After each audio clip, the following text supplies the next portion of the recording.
بھلا تم نے اس شخص کو دیکھا جس نے اپنی خواہش کو اپنا معبود بنا رکھا ہے اور باوجود جاننے بوجھنے کے گمراہ ہو رہا ہے؟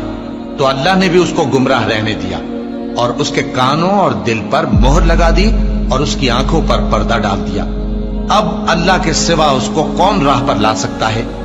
تو کیا تم لوگ نصیحت نہیں حاصل کرتے اور کہتے ہیں کہ ہماری زندگی تو صرف دنیا ہی کی ہے، کہ یہی مرتے اور جیتے ہیں اور ہمیں زمانہ ہی ہلاک کر دیتا ہے، اور ان کو اس کا کچھ علم نہیں، محض قیاس آرائیاں کرتی ہیں۔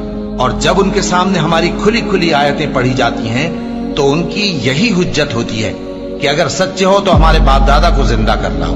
کہہ دو کہ اللہ ہی تم کو جان بخشتا ہے، پھر وہی تم کو موت دیتا ہے، پھر تم کو قیامت کے روز جس کے آنے میں کچھ شک نہیں تم کو جمع کرے گا، لیکن بہت سے لوگ نہیں جانتے۔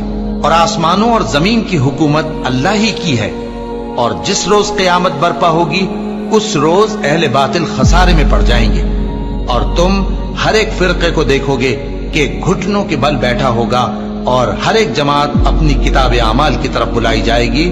جو کچھ تم کرتے رہے ہو آج تم کو اس کا بدلہ دیا جائے گا، یہ ہماری کتاب تمہارے بارے میں سچ سچ بیان کر دے گی۔